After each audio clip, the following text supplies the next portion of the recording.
Alors, comme je disais, les journaux et comment dire, les gens se gardent bien de dire qu'avant que le mec agresse son ex-copine, le mec avait subi un guet-apens.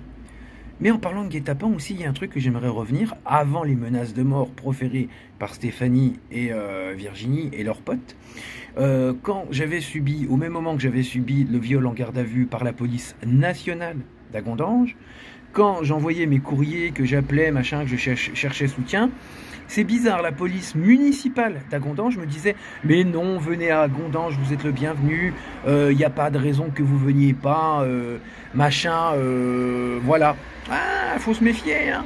Municipaux ou pas, flics ou pas, un mec qui me dit de venir dans un endroit où je suis mis en danger, non. Mais pour en revenir à, comme je disais, plus précisément, comment dire, Stéphanie et comment dire, et Virginie qui, comme je vous dis, premier guet-apens déjoué, ça a été via la Ballastière. Voilà. Pour me faire un guet-apens. Et ils étaient déjà plusieurs à m'insulter. Et c'est là qu'ils commençaient à divulguer mes informations personnelles et ma vie intime sur publiquement. Après, il y a eu... C'est là que Virginie, sur Messenger et Facebook, a commencé à s'énerver, se met à insulter mes parents, se met à insulter encore ma mère en particulier.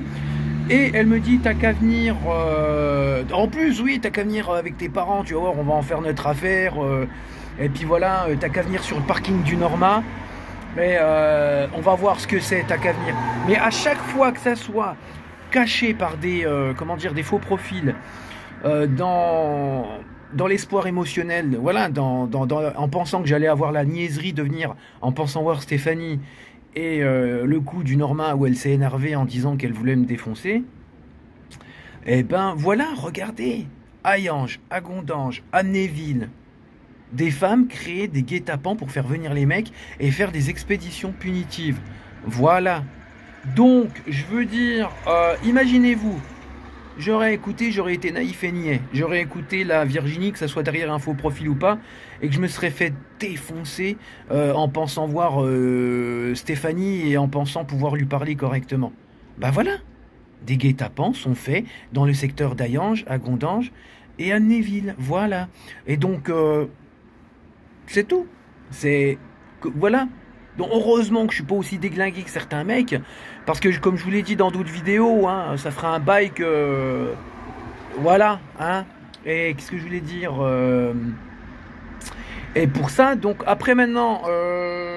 Ouais, allez, on va faire vite. Moi, bon, après... que la femme qui se s'est pris des coups de couteau, ça m'étonnerait pas que ça soit Virginie, parce que ça... D'après ce que je vois, ça sent... Voilà, c'est le même caractère, machin. Ce qui m'étonnerait, j'espère que c'est pas Stéphanie, mais ça m'étonnerait. Parce que, en espérant qu'elle soit redevenue la femme normale qu'elle était, et voilà, ça m'inquiète un peu quand même.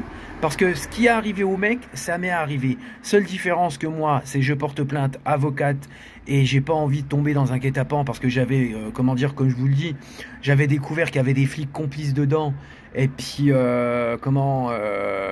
que c'était un guet-apens que j'allais me faire avoir, donc j'étais pas monté.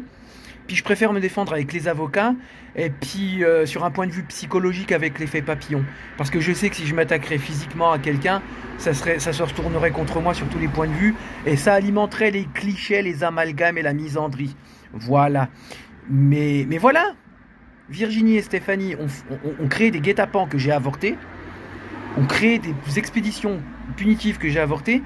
Et là, ça parle d'origine, expédition punitive et guet-apens. Et encore une fois, Amnéville à Gondange, Hayange.